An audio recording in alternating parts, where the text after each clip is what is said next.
Welcome back to episode 45 of the Swider Show. We have some stuff in store with you guys this week. I think we're going to delay the guests another week, just based off of guys' schedules and when everything's going to pop back up. So just me and Patty this week. Really excited to talk to you guys again, and we got some good stuff for you after last week's 2K player draft. Maybe not the right wording, but I'll take the victory again, Patty. It's not new to me at this point. Adam threw up an Instagram story that a dynasty is brewing in the Swider Show draft. So, yeah, I don't know. Do we want to start with that? I had not a rant planned, but I was just a little unhappy. I'm not going to put it all on Adam because I don't know what the wording should have been. But for those who actually listened to the episode and didn't just vote, I would encourage you guys. I mean, if you are listening right now, I guess you're always listening. But if you missed last week, go back. If you missed last week and you voted on the poll, go back and listen to the pod, because the point of the draft was players in 2K that are better than they are in real life. I thought we had 3 great drafts, so I thought it was going to be very even. Our guy Jimmy, who we invited on the pod, it was his idea. He was very excited for it. He had a great draft in the spirit of the draft. I think he got like 1.8% of the vote. It was basically like when a third party runs for president. It was bad. It was not great. Like, he was like Ross Perot, like not even breaking 2%. But yeah, I mean, it's just frustrating. I'm not necessarily mad at you, but I am a little mad at you. I didn't think you deserved to win that one, for being transparent.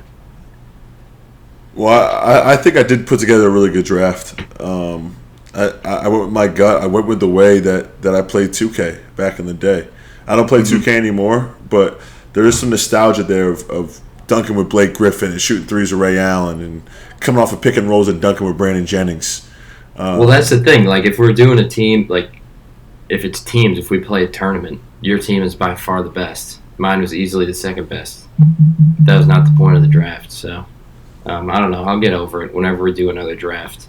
We took a draft off this week. We'll probably wait a little while to wait till we get a good guest and another good topic. But yeah, we'll bounce back. My locker room is defeated, but maybe we might have to make some changes at the top. Start consulting some different people for advice on picks. But this week we do have trivia, the return of trivia. That got some great feedback. The topics will be a little different this week, but for those of you, listen on your commute to work, in your cars, on the subway, what have you, you can kind of participate. And let us know if you beat us, because you probably will this week, because I don't feel as strongly about my knowledge in these topics as I did last week. However, so I think we got to start. Q's trip. It was great seeing you this weekend. We got to tell the people that we did meet up in person. We're not just talking every week on Zoom. So how was the trip back to Q's for you? No, the trip back to Q's was great, man. It was great to see you, Patty, as always. I was able to go up to Syracuse and not only be at the game and see you, but I was able to work out with GMAC, which was unbelievable. It just felt like good old times. We're playing Pearl Jam. We're shooting threes. We're talking crap to each other. GMAC, you know how GMAC is. He's most like lighthearted, like great guy to work out with, because you're getting better at the same time you're laughing. You're listening to good music. Right. Great balance. And one thing I love about GMAC's workout is a lot of conditioning, but at the same time you're working on a lot of skill work that I honestly haven't done in a while. So the first day I was missing some shots, and but it was great. I was like, buddy, how great is this? GMAC, how great is this? This is fucking awesome. So it was great to be back in the Cuse, man. I was fortunate enough to I always think it's cool when I see guys go back to like their alma maters and they sit field side for a football game. I always wanted to do that. So shout out to Cuse Athletics for getting me on the field for the first football game against Colgate. Cuse handled their business as they usually do in the first couple weeks of the season. They beat Colgate, and they look good, man. I think this Syracuse team has a chance. I mean, one thing that we keep, not we, but college football fans keep talking about is like, if you have a quarterback, you have a chance. You saw that with Deion this week with Sheridan Sanders coming out and killing it against TCU. And overall, just really, really great trip up to Cuse. And then we got to round out the weekend with a little Patty Casey time. Right. A little time at Skinny Atlas and some time on the lake, which was great. even getting some dinner with the whole Boeheim not the whole Boeheim family, but with Julie and Jim as well. So great trip up to Cuse, man, and I always love going back up there. Yeah, it was perfect. Shout out to the Boeheims for the hospitality.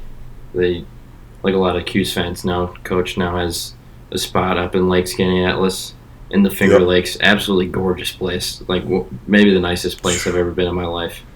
Like you said, Julie's always the most generous person in the world, so a lot of fun. But Cuse football, I think, like with Clemson just getting their doors blown off by Duke. I know Florida State looks like they're like a legitimate national title contender, but I was kind of had that in the back of my mind. Like the ACC is kind of open. I don't even know if they play Florida State this year, but yeah, if they could get Colgate 12 times on the schedule, I think they'd be in good shape. Yeah, man. No, it's football. ACC football is so weird because you have like the Florida States, the Clemsons, the even like the NC States are pretty historically good, but I feel like this year Florida State's definitely won, and then it seems like everyone else is kind of going to be right there. How do you feel about preseason rankings? Do you think they should do away with those? I know it's a popular take, but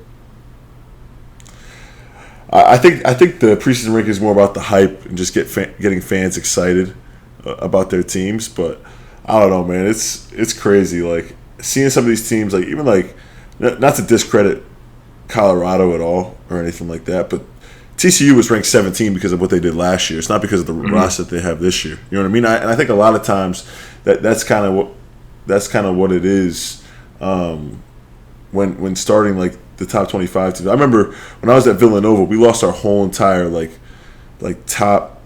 My freshman year, they lost 4 guys to the NBA.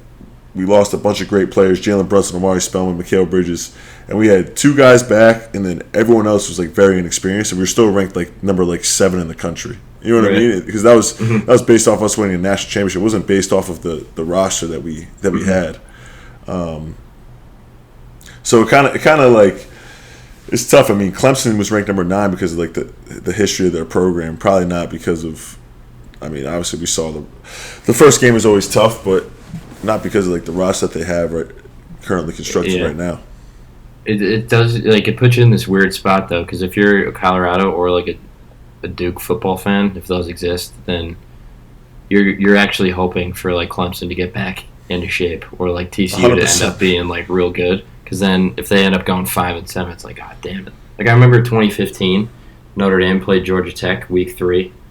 And they were ranked top 15. Notre Dame beats them like pretty handily at home, and it was a giant win. And then I think it was the first year of the playoff. Notre Dame ended up being ranked 5th, and that was supposed to be a giant win. But Georgia Tech ended up going 3-9. So by like the time the playoff talks come around, it's just like, well, that's not a big. It's not even a big win anymore. Yeah, but at the time it was like a huge thing. Like everyone was like, "Oh, Notre Dame's actually legit. It's a national title contender," and then it just ends up not working out. So. I don't know, it is weird. And then the other thing that's different in basketball, though, is like it goes both ways. Like you're saying with Villanova, it's based off the last year, even though it's like, I don't know, all those guys are gone in the NBA. But then teams like Kentucky, like 2 years ago or 3 years ago, they went 9-15 or whatever it was. Then their recruiting class is so good the next year that they're still preseason top 5 in that Champions Classic. So that's where I don't understand like the subjectivity of it, but it makes the conversation way more fun. No, for sure. And I think if you have a really good program that's been good for the past 10, 15 years, you know, no matter what, you're going to be in those preseason conversations of being top 25. So it makes sense why Kentucky would be back, just like you said, just because of the recruiting class. But when it comes to preseason rankings, they're usually pretty subjective, and each person has their own opinion, and then you finally get to roll the balls out in football or basketball, and then you actually get to see. Right, so it's always fun to kind of see those early season upsets, and it's kind of subjective. Like you might get, like you said, like a big win early, and then at the end of the season, they're not really that good of a team. It means nothing. Yeah, I do think there's some validity to it though. Like at the time, if the team is really popping, you beat them, then that's a meaningful win. Like at the end of the season, they might just lose spirits and punt on the season. But 100%, because if they win that game against Notre Dame, they might go 9-3. Exactly, it's all momentum, especially when you're dealing with 18 to 22-year-olds. Like if they kind of lose the momentum to play every week, it's just like, all right, this season doesn't mean as much. It's not going where we wanted it to. But to merge the two conversations here, preseason, how's the Cuse looking? Because you and Buddy were talking to me about scrimmaging with them. Yeah, I heard you guys got hot in a couple of games, but how's the squad looking? Yeah, Buddy and I got to play with the team, which was great. It's so funny because you don't realize how much basketball you consume and you know after a year in the pros, right? Like, I remember going to Syracuse and playing in those pickup runs and not thinking how I was thinking when I went back this time, right? I'm thinking about how to get Buddy a shot, how to get myself a shot, different actions that I could run. I was asking Kyle Cuffey Jr. if he knew certain actions that you don't really run in college, right? Just to try and like mix it up. But man, I like their team a lot. They got a lot of athleticism, they got a lot of length.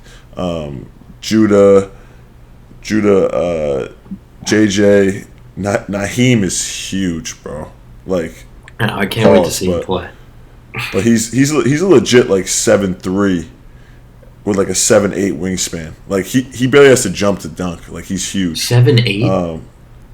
Yeah. No, it's actually ridiculous. Like he's like a Victor Wembanyama, but like obviously a big guy. Right. Have you ever played with someone that big? Probably not, right? No. Like the only two guys that I've really played with that have had that easy of a time to dunk is Jesse Edwards and Jay Huff. Like, you could throw it up anywhere near the rim and they're gonna dunk it. You know what I mean? Mm-hmm. But anyone else, I've never been around that kind of size before. You know what I mean? And so it was great being around. Like, Malik looks great. He's kind of developing his offensive game a lot more, but he's a great defender. I remember a couple of times we were going to the basket, Malik just like puts his arm out because he has like a 7-foot wingspan and just tips the ball, and we're like, wow, like that's something that's God gifted that you can't teach. Plays, and then he doesn't need the ball in his hand either. Yeah. He doesn't need the ball in his hand either, so it makes it. He's a really fun player to play with. Benny looked good. He looked solid. And yeah, I think all those guys have a chance to really, really play well this year. I think Chris Bell is the key for this team. He's going to be that guy that if he's able to score 13, 14 points a game and make threes confidently and come off with. I told him he hit a couple threes in a row on me, and I told him, I was like, yo, like you're not a one more guy, like. So like Buddy. I always say, like, with me and Buddy, the level of shooters that we are, like, you're not a one more guy. Like, the rules that apply to everyone else, like, don't apply to you if you're that good of a shooter. Like, if you have an open shot or even like a slightly contested shot and there might be a guy open in the corner, like, you kind of have to take that shot unless it's like a Buddy Boeheim in the corner, unless it's like Cole Swider in the corner, unless it's a Chris Bell in the corner. Like, make the right play, but at the same time, like, know your shooting ability and know that, like, you're one of the best shooters in the college basketball this year. So I was just talking to him about being more aggressive because his game is there. He can dribble, he can pass, he can shoot. He's athletic. He's more athletic than it seems.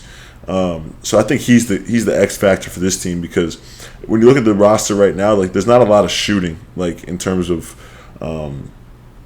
guy to guy. But when it comes to Chris and Justin and even like a Chance Westry, he didn't play, but he's a pretty good shooter as well. Those guys are going to be key for this team being pretty good this year. Yeah, the guard play is definitely there. I mean, speaks for yourself with Judah and JJ. And, like you're saying, it's going to be one of those wings that kind of has to have a Swider-like breakout, sort of like prove himself as having, I don't know, being like a consistent, like, double-digit threat and just basically open it up. But it'll be fun to see. Like, it's a pretty awesome time for you to play with him because, as you know, playing with the team in late August in college basketball, they're going to be completely different in 4 weeks when actual practice starts, and then 3 weeks after that, and then a month after that, especially with like how inexperienced a lot of those guys are and the roles that they're going to be in. So the progression will be pretty quick. And then 2 months after that, 3 months after that, like Syracuse always gets so much better throughout the season. Like that's like one of the things that Coach Boeheim did a great job with. Like you're not going to be the same team at the beginning of the season that you are at the end of the season. So I expect Red to pick that up and continue that trend for Syracuse basketball. For sure. Do you feel like you play the old head role well, like giving guys advice and everything? Were you going out of your way? Try. Because I feel like you always like took it to heart when guys that had played at Syracuse and over like went out of the way to help you out.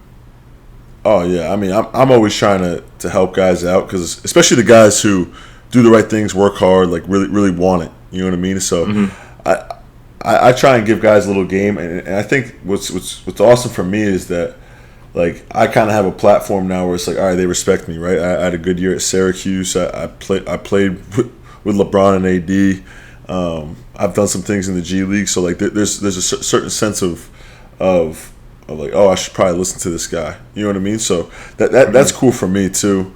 And then obviously going there and playing and like killing it, right? There's that makes it a sense for those guys to listen to me as well. So I'm excited for this group. I think they have a chance to be pretty good, and I'm going to be watching very, very closely this year, like we all will, because Orange Nation is big on this podcast. Absolutely. Do you get a lot of like what's LeBron like? What's AD like when you go back to Q's? Oh yeah. Everyone's asking me that. It's like, hey, give me a quick LeBron story. Oh, give me a quick Rush story. Give me this and that, right? What was it like playing with those guys? But it's awesome though. Like being able to have that experience, like it's only right to be able to share those experiences with other people. Yeah, it's pretty surreal that you have an actual legitimate answer to that question. You're in like the 0.01% of people that have ever existed that can answer that question honestly. Yeah, probably less than that, man. It's crazy. Yeah, 3%, man. Played college basketball, but again, to merge the conversations, another segue for me. Look at you. FIBA has the Final Four set. I know Canada made it. The U.S. made it. Who else is in it? I forget who.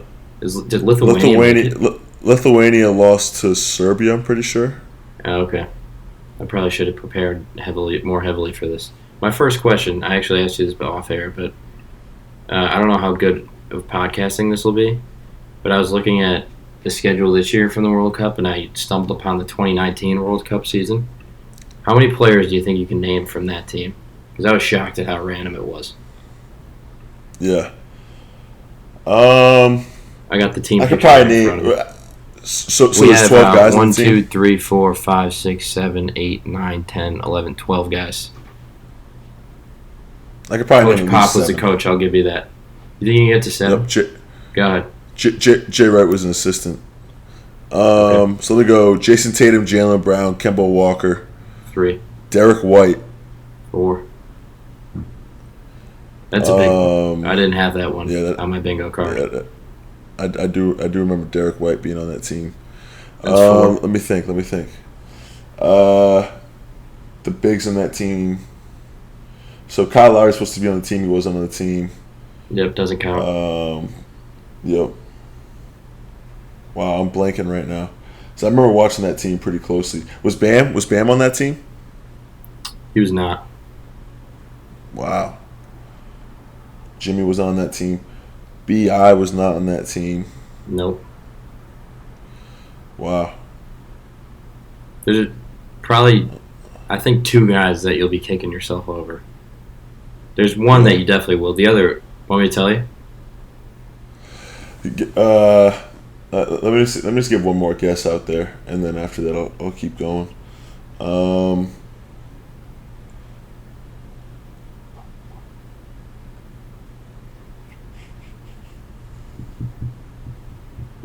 This team feels like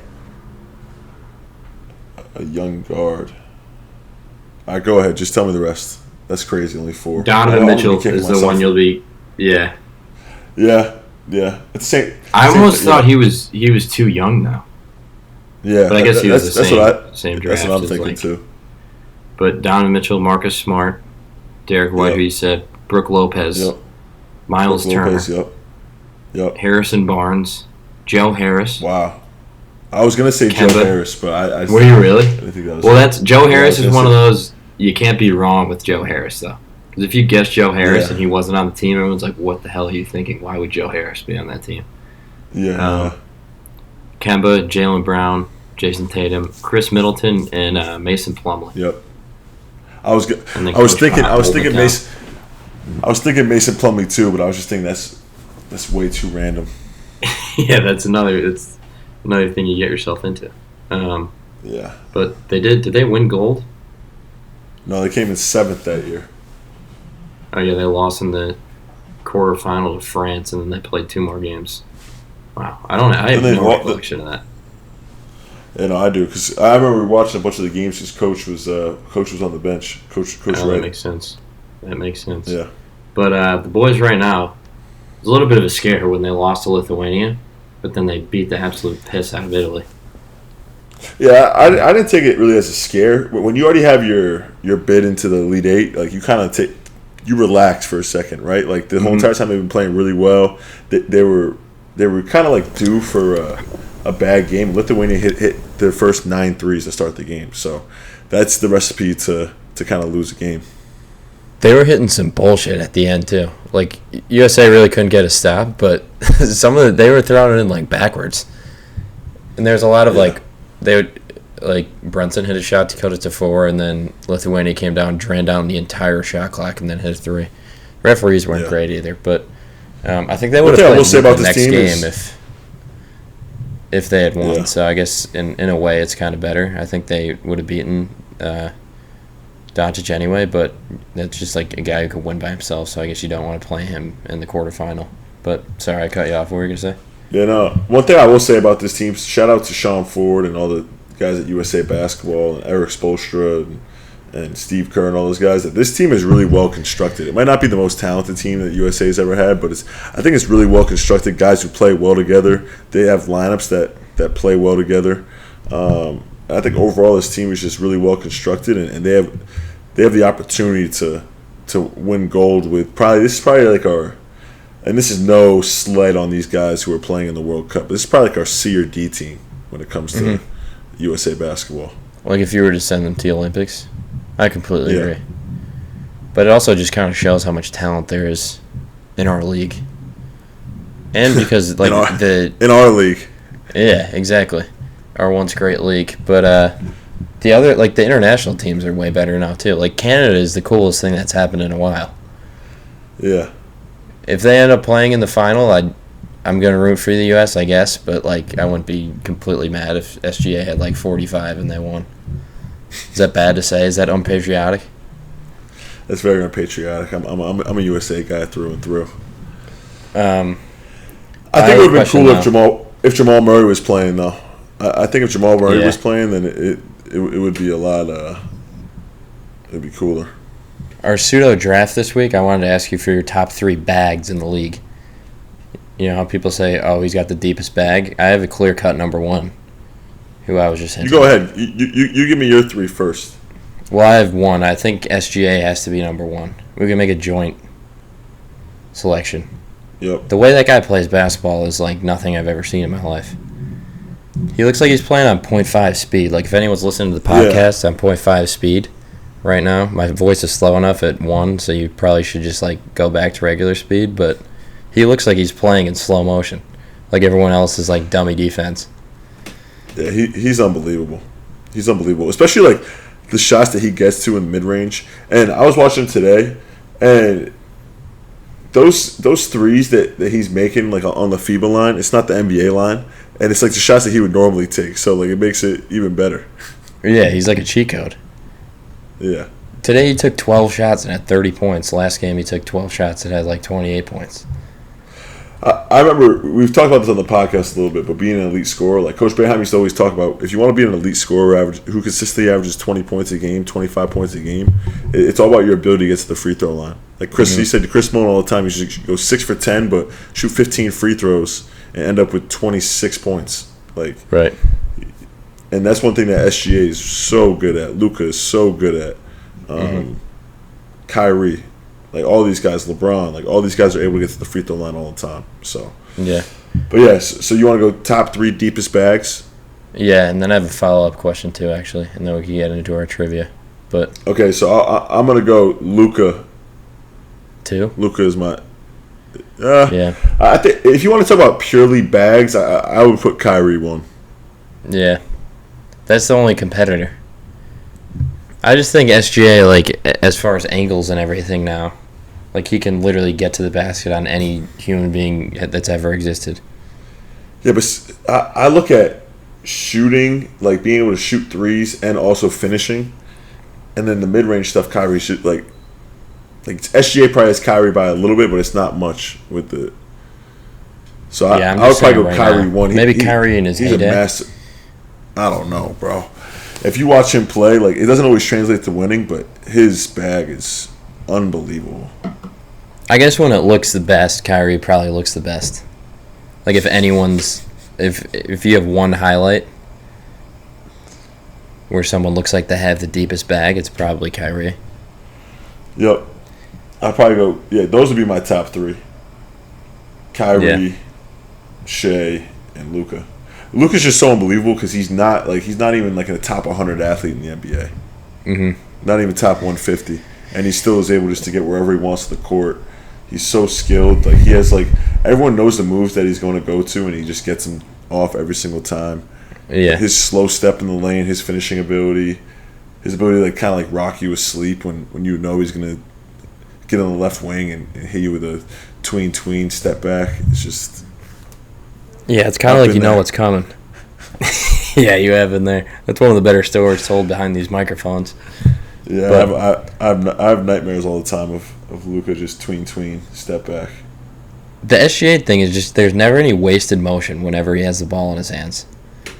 You know what I mean? Like everything he's doing is efficient to scoring the basketball, and it just happens 30 times a game. Isn't it unbelievable? This is the first time Canada's qualified for the Olympics in men's basketball in 23 years. That is surprising. Years. Could they just not field a team for a while? Was that the problem? It's crazy because of how many good basketball players are from Canada now. Like you would never think that they wouldn't even qualify. It just kind of happened overnight. Also, in the midst of that, or the beginning of that streak, a Canadian won the MVP 2 times. Stephen Nash. You know what I mean? Oh yeah, Steve Nash. Yeah. Did Steve Nash play for the Canadian national team though? I don't even remember that being a thing. Yeah. It is surprising though. I guess there's just been a boom with basketball, and which you could probably credit actually to Steve Nash and Vince Carter. Yeah. That it's just way bigger in Canada now. Yeah, everyone says Vince Carter was the person who kind of got that going in Canada. Yeah, Vinsanity. It's a great documentary on Netflix. Have you ever watched that? It is. I have, and that's how I know that. You're a big doc guy. Oh, huge doc guy. We were talking about the most random fucking documentary ever the other day at dinner. Yeah, no, I'm a big doc guy. I probably watched every 30 for 30 that there is. Yeah, 30 for 30s are great. They're quality television. Adam is actually basically doing that now. His internship is... Adam actually works, for our listeners, at Adam, correct me if I'm wrong, the office/house that you work at every day for your internship is the setting of the Redeem Team doc, no? That is true, yes. And they also did the last That is sweet. And stuff. It's pretty cool. Definitely pretty cool. That is sweet. So it's just like a mansion of a house that they're sitting in telling stories. Hey, Patty, speaking of people who have had 30 for 30 docs, what do you think of Deion Sanders and the Colorado football team? I think we'd be remiss if we didn't talk about that. Dive in a little bit more. I think they're the most hot topic in sports right now. It's really nothing like anything I could remember. And it reminds me of, I don't know if we talked about it on here, but watching the Manziel and Tim Tebow thing, I was thinking it's kind of crazy there hasn't been a guy this famous since then, or this big in college football. Because even Baker, I don't know, the Joe Burrow team was awesome, but I didn't feel like they were a national phenomenon. Literally in one game, Sanders is at Colorado and they beat TCU, and that's why I'm hoping TCU now goes 11-1 just to validate that win, because one of the more entertaining college football weekends I could remember, and it was literally only because of that game, because no other games were really that good. It just seems like Deion Sanders is, obviously with his foot that sucks, but he's just a very blessed individual. There was a take on First Things First by Nick Wright talking about, you could argue that if Deion Sanders does this thing at Colorado that is looking to be that of him being this great coach, potentially a Hall of Fame coach, he could be the single greatest sports life of all time. Yeah, because he did literally everything. He was a high school star. He was a college star. He was and possibly the greatest defensive back arguably the greatest defensive back of all time in NFL history, right? And while doing that, he was a 260 hitter in the MLB, which is unbelievable. For 10 seasons, he was in the MLB, and then he goes out after, runs an unbelievable high school football program, then goes to Jackson State and turns that program around to being the best probably one of the best FCS programs in the country, and now he's at Colorado doing this, and it's just what a story, huh? And like just by week one, just knocking off TCU. Like TCU might go 7-5 this year. They might not be a great team, but it just seems like God is working in his favor. At the time, though, I don't think anything can rob the feeling of going in there and winning that game. They were like 21-point underdogs. I don't know. I think people are so lame, too, who are trying to say, like, oh, just one game, all this stuff. But I just think it's only going to get better, to your point. Obviously, they're going to lose games at some point. Like, if they go 8-4 this year still, it's a massive, massive accomplishment. But they're, like, ranked 22nd now. They play Nebraska next week. But it's just, right now, if I was a top recruit, I'm like, I want to go play for that guy. Like, where else would you want to go? But to your point, I saw this tweet the other day. I don't know. I can't credit this person. In 1992, he made first-team All-Pro for the Falcons. He was the best defensive back in the league. And then he played 97 games for the Braves, hit .305, and had 14 triples. Like, no one hits 14 triples in a season. He did in half a season. Like, 2 months after the football season ended. Absolutely nuts. Also, like, he just, like, is a showman to the nth degree, more so than any athlete ever. He might be the greatest talker in the history of sports. Yeah, he just backs it up every time, too. Like, at halftime, he's like Travis Hunter. If we hit him on those two deep balls, the Heisman's chilling at his house right now, and then Travis Hunter just took over the second half. But no, I'm happy you brought that up. That was the story of the weekend in sports and maybe in the entire United States. So I'm co-signing, saying I'm a Colorado Buffaloes fan, and I hope they go undefeated. And the train just keeps going. But with that, we're going to get into our trivia for the week. We actually don't know what the topic is. There might be some football in this, so I'm a little nervous. But Adam, take it away. All right, for this week's trivia challenge, I have 10 football questions, given that today, when the episode releases, is the opening night, and this weekend is opening weekend. So couple NFL questions, couple college questions, and we'll see how hard they are compared to last week. I don't know. We'll have to see. This week, we've got a special guest joining us. Jake Sheridan's in the house for the first time since maybe the premiere, I think, of the whole show. Well, relax. So listeners, Jake Sheridan for coming every 4 episodes. Every 4 episodes. That's generous. It might be like every 17. Are you participating in the trivia, Sheridan? I am right. I've got my pen. I got my paper. You're in. Okay. All right. Same setup as last week, Adam? Yeah. 10 questions. Pen, paper, show the camera. We'll show the camera and say out loud what your answer is, and the person that has the best score at the end is the trivia champion for the week. Got it. So let's get any of the questions after World War II this week? Some of them. We're going to start with one I think is very easy and very important to the history of football. Super Bowl 39 took place in February 2005. Who won that Super Bowl and who lost that Super Bowl? It's two teams. 2005? Super Bowl 39.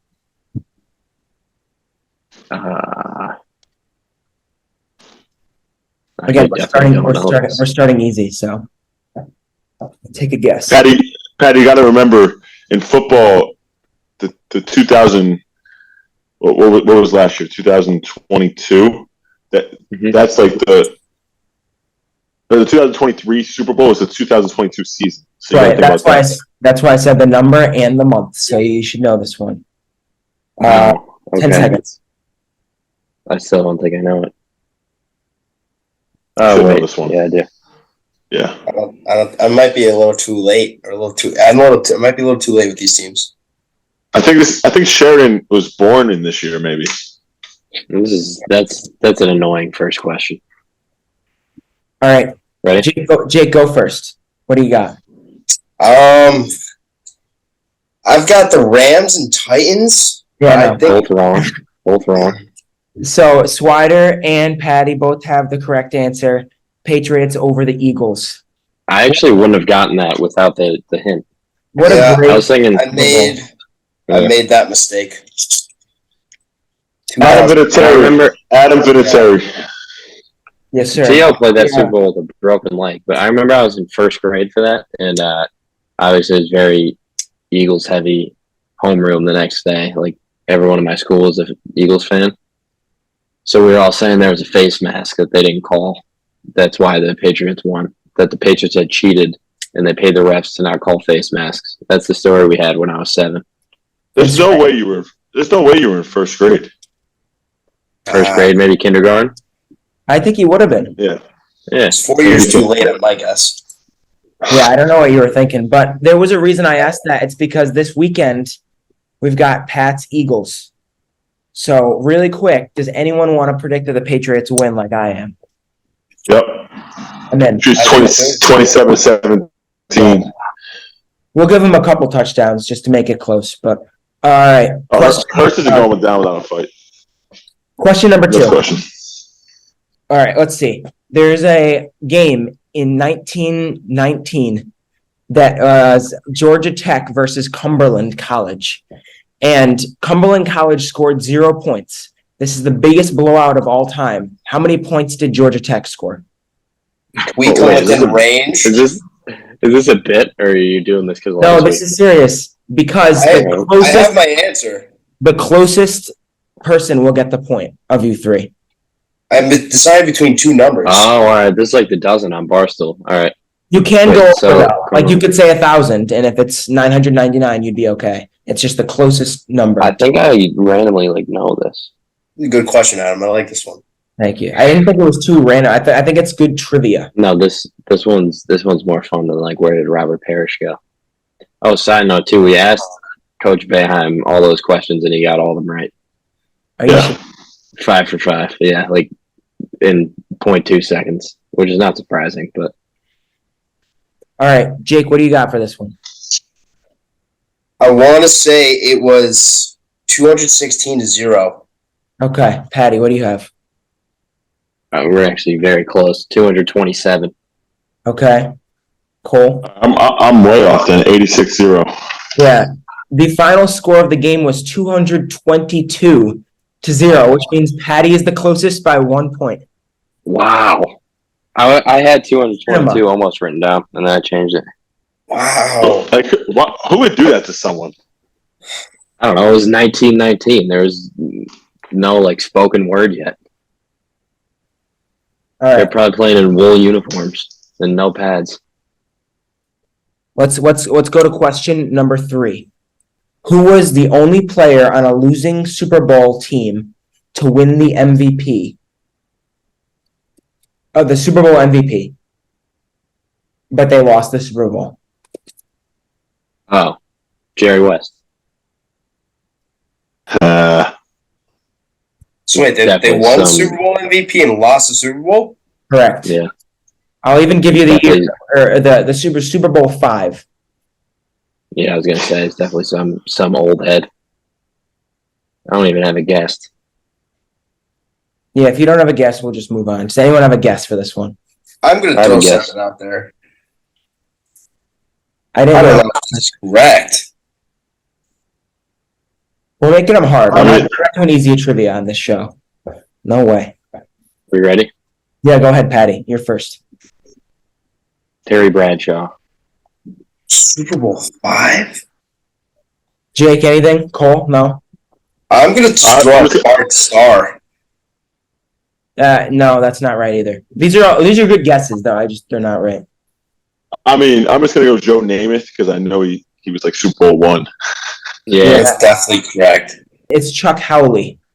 Oh, okay. All right. Well, I had that down. So for this one, you have there are 4 teams who have yet to compete in a Super Bowl. How many of them can you name? I have the Browns. Nope. I'm not going to say the Lions. the Texans, and the Chargers. Okay. Remember what your fifth team was, just so we can ask you afterwards. Don't say it now. Patty, go ahead. I have Jags, Texans, Lions, Chargers. Cole? I couldn't think of a fourth team. Well, I did have the Browns, Chargers, Texans, Lions. Okay, the four teams are the Browns, the Lions, the Texans, and the Jaguars. The Chargers have made it? I think so. This is what this says. I'm gonna double check. What was your fourth team? The Jaguars? No, my third team was the Jaguars. My fifth team was the Chargers. Or my 1995. They were in the Super Bowl. Who? The Chargers? Yeah, that's right. Wait, so I got 3 right. You got 3. Okay. I got 3. Each of you got 3. We all got 3? So we're going to give everyone 1 point then. Well done. I like that. That's fair. All right. That was a tough one. So I got. Did I get 1 point? So Patty's up 1. Patty is up 1. He's up 2 on Jake. So I think Cole has 2, Patty has 3, Jake has 1 right now. But there's lots of golf left to play. That's why we play 18. Let's see. Okay, this is it. This one is just a simple year. You have to get it exactly on the dot. What year was the NFL founded? I said 1961. All right. Yes. Cole, go ahead. I said 1947. Jake. I have 1949. 1920 was when the league was formed. So 0 all around. That's all right. It's a tough one. I was thinking 75th anniversary of. I remember there was an anniversary recently. So. Oh, son of a NFL 100 just came out. Yeah, that was a big thing, wasn't it? Play 100. Man, what a bad guess by me. 61. I was thinking of the AFL NFL merger and. Oh yeah. This guy. Let's hand out some points, shall we? This is next one. Which kicker has the longest field goal and how many yards? You need the name and the number of yards to get a point. No partial credit. Show your work. I had it exactly correct if you want me to show. Start us off. Justin Tucker, 66 yards versus the Detroit Lions. Jake? I don't have the team, but Tucker, 66 at the bottom there. Cole? I have Janikowski, 67. No, it is Tucker at 66. Was it against the Lions? Yeah, in Detroit. So points for Patty and Jake. Janikowski's a good guess, though. He's a year. You're thinking of that as a kicker. You're thinking of that Lane. Was he really a first-round pick? Yeah, it's a kicker. You're thinking of that Lane Kiffin video when they were like 77 yards away. He just like trotted him out at halftime to see if he can make it. All right. All right, number 7. Patty's up 2. I got 4. What team won 4 Super Bowls in a row? Yeah, Patty has 4, Cole has 2, Jake has 2 right now. This should be very easy. I don't know if it is. I don't think I'm right. I don't. Do we have a timer? Yeah, let's go. Are we ready? What's up? Pencils down. Pencils down. Steelers in the 70s. Jake, what'd you get? What'd you have? I have the Niners. Cole? I have 2 answers, but just to make it fun, I'll go with the Cowboys. The answer is the San Francisco 49ers. Oh! Wait, Cowboys, Steelers, and 49ers. I knew it wasn't the Cowboys. 89 to 92. So we'll give Jake a point. 0's off for the rest of everyone. Uh-oh. Wait, I would say a fun fact right here, but it might be the next question. Yeah, don't say anything till the end. We'll discuss after. Yeah. I know exactly what you're going to say, Patty. Yeah. Patty has 4, Cole has 2, Jake has 3. So, sorry, 4, 3, 2. And there's 2 questions left. Yep. So you're saying there's a chance. All right. Which team has been in the NFL for the least amount of time, and what year were they added? The year is if you get the team right, then we'll compare to each other that you give. We'll give a point out for on this one, no matter what. We're not going to withhold points if you don't get the year right. Going from the Oilers to the Texans doesn't count, right? Whoa. I didn't even. I think you cut out for me. I didn't hear anything. Okay, good. You didn't actually cut out, but I'm not going to answer your question. All right. What a ridiculous question. Swider definitely had Texans written down. No, I didn't. Okay. I'm ready. I don't think I'm right, but Yeah, me either. I have Jags 2005. Okay, Cole. I have Jags 2003.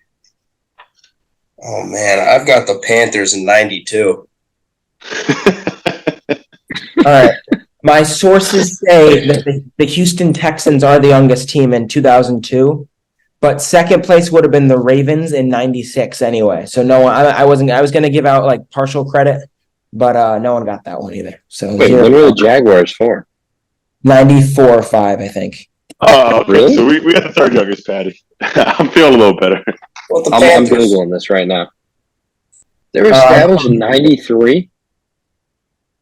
Let's see. 95. Jags were 95, Panthers were 95. Ravens 96, Texans 02. Wow. So I one sworn the question Jags. here. The genesis of the Jags was with like Hey, Maurice can this Jones. last question be worth 3 points? Just to spice it up a Here's little what bit. we're gonna We could do that. We could do This that. last question is worth 3 points. That's it. That's a great idea. So, who has the most rushing yards in a single game, and how many yards did he record in that football game? I thought you were going to say in a single season. I had that. Yeah, I had that one on lock. I'll give you 1 point for the correct name and 3 points if you get the yards exact, and 2 points if you get the yards within 5, either direction. I have no idea, but I'm just gonna. Neither do I. It's got to be. I don't know if I want to go with like a heavy hitter or like a random guy. I'll go with a heavy hitter because it's the you're gonna have a chance. I'm perplexed, but 5 seconds. Again, just to remind everyone of the stakes here before we give the final answers. Patty has 4 points. Jake has 3. Cole has 2. So everyone's alive, technically. We'll have to see what happens. Put Adrian Peterson, 313 yards. 313, Adrian Peterson. Cole, what do you got? Well, Walter Payton, 325 yards. All right. I have LT 395. Wait, can I throw a guess out there? Because I think, are all 3 of those wrong? All 3 of them are not wrong. There's a correct answer in the bunch. Oh, really? Who was it? All day, Adrian Peterson. No way. Answer. He I didn't think ran that for was right at all. 296. So Wow. I was all over that. I almost put down Priest Holmes. I don't know why. I would have been so mad at myself. So Pat, you know what I was thinking about? I guess I give. I was thinking about the Wildcat game against the Patriots. I was thinking one of those guys. I think one of those guys forgot had a about chance that. as well. Yep. Yeah. That could have been. He probably had a ton of. That's my first victory on the show in anything. Draft trivia. That's because I haven't gotten to play yet. We'll wait till next week and we'll see who wins trivia next week. Yeah, we could make this a mainstay that we could become a trivia podcast. Good work putting those together. Not necessarily surprised that I won. That wasn't the most stressful time in my life, given some of the answers offered by my other 2 opponents. But thank you guys for tuning in. That was a lot of fun. I wouldn't have done it without my fans. Shout out Patty for winning this week's draft. Hey, Patty, congrats, man. I've been dominating this show in victories, so I'm happy we can spread the wealth out a little bit, make it a little bit more interesting. Shout out Sheridan for coming on this week, Adam for the great trivia questions, and we'll be back next week with another episode and maybe a possible guest. We'll see. So catch you guys next time and kick it over to Patty for the outro. Next week, monumental episode for the show. It's the 46th episode. You're asking why is the 46th episode a big deal? Real random number, not for us because it's our 1-year anniversary of the Swider Show with Patty Casey. So kind of wild. It's been a year already. But as Swider just said, we're planning to have a big guest on next week, or a former friend of the show, a familiar face, to celebrate the 1 year anniversary. But we wanted to thank you guys for the downloads, for the listens. It's crazy. I mean, after 20 episodes, we said no one gets 20 episodes. We're at a full year now. And if you could do the math, that means 46 episodes in 52 weeks. So we're putting content out. We're going to continue to do it. And thank you guys for a year of listening. And we're just getting started. I'm reckless, I'm dumb, according to you, but you don't know shit, huh? You don't know how